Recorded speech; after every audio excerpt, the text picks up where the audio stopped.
What's up, guys, and welcome back. I did some research and I found a couple articles, but there's this one that I really like, and it kind of goes more into detail about why Nano Dimension, for example, in this case, did the offering and no one really knew anything about it.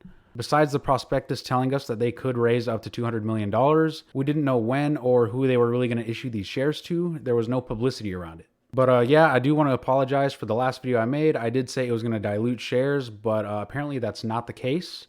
But yeah, I think you guys are definitely going to want to listen to this because at least in this case now, if you ever see this happen again, you know why a company could possibly do this over a traditional public offering. Now, before I get into the video, I wanted to remind you guys that I put a lot of time and effort into making these videos for you guys, and all I ask in return is that you hit the subscribe button. YouTube's very good at figuring out what videos you like to watch, so I highly recommend you subscribe to the channel. I also wanted to remind you guys that there's a free Discord server that anyone can join. All you have to do is go to the description and click on the link. I also wanted to say a big thank you to my four most recent patrons, Antonio, Ariel, Javier, and Georgia. You guys are awesome. Thank you a lot. In the future, you can expect that if a company is offering a share in their stock for a lot cheaper than what it is on the public markets, you can expect that stock price to fall to, I would say, at least close to the levels that they're offering it at. In this case, it hit perfectly at the $4 mark. If we go on the 1 hour time frame, or whatever time frame for that matter, you'll see that the low was exactly at $4, as you can see here on the top left.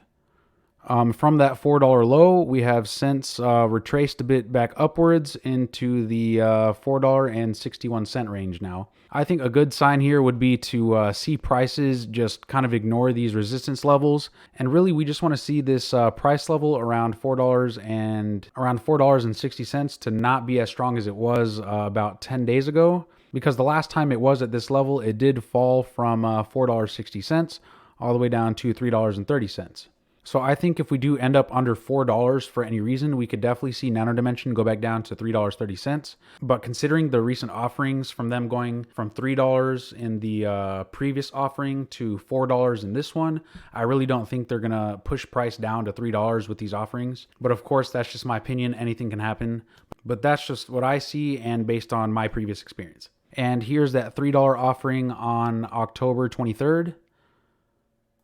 And here we have the $100 million offering, registered direct offering, today on November 20th. Excuse me, November 19th. So the article I wanted to bring up here is an article by Morrison and Forster, or Forster. I'm not sure if I'm saying that right.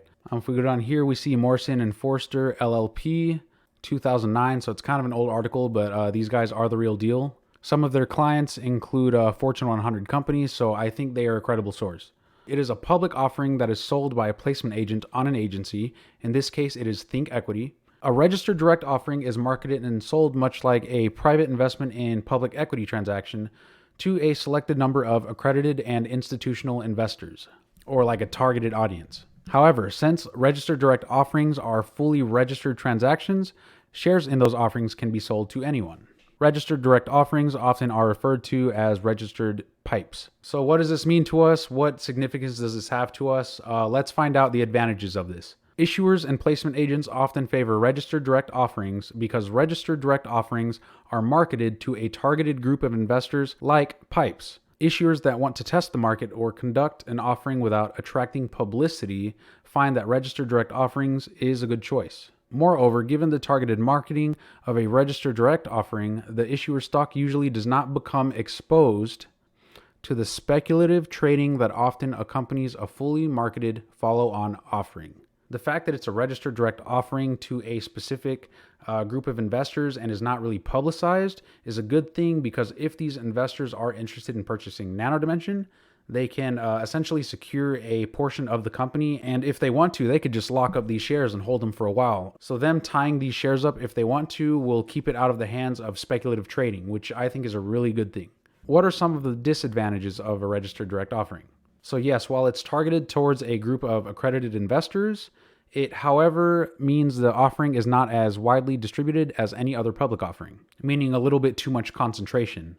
Second, an issuer in a registered direct offering may have problems under the rules of the SEC if an issuer anticipates offering and selling a number of shares that exceeds 20% of the total shares outstanding prior to the offering. and those shares will be sold at a discount, the offering may not be considered a public offering. So I guess the closest analogy to this would be selling 20% of your, imagine a 20% discount on Black Friday, and then immediately doing a registered direct offering to recoup that 20% discount.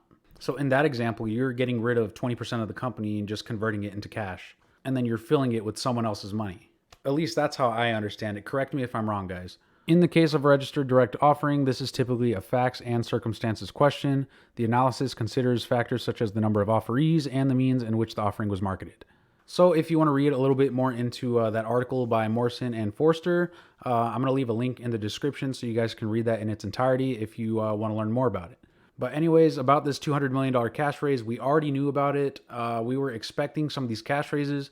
This one was kind of big, but at least now we only have room for about one more cash raise, up to a total of around $58 million. So we could see that at some point. I'm expecting it to be at least $4. And if we're lucky, we might see like a $5 cash raise. This is totally my speculation in that regard, so don't listen to me. I'm just saying that we could see something like that based on previous trend. The first one was $3. This one was $4. I'm going to take a wild guess that the next one's $5. If I'm wrong, all right, oh well. Nano Dimension as a company is looking really good, and I am very excited for them for the future. It's just a matter of waiting and letting them do their thing. And of course, we have to trust the judgment of the board at Nano Dimension to use all of the funds from these cash raises appropriately. But anyways, that is it for this video. I want to say thank you guys for almost 1,300 subscribers. You guys are amazing. I did not expect the channel to be growing this fast. So I really appreciate you guys watching the channel, and hopefully you guys learned something from it because really at the end of the day, if I'm making these videos and you guys aren't really learning anything, I personally don't feel accomplished if you guys aren't learning something. So I definitely hope you guys are learning something. Anyways, that's it for the video. Thank you guys for watching. If you liked the video, please go ahead and hit the like button, and you should even consider subscribing. And don't forget to hit the bell notification to get notified when I make videos just like this one. Thank you guys so much for watching, and I will see you in the next video.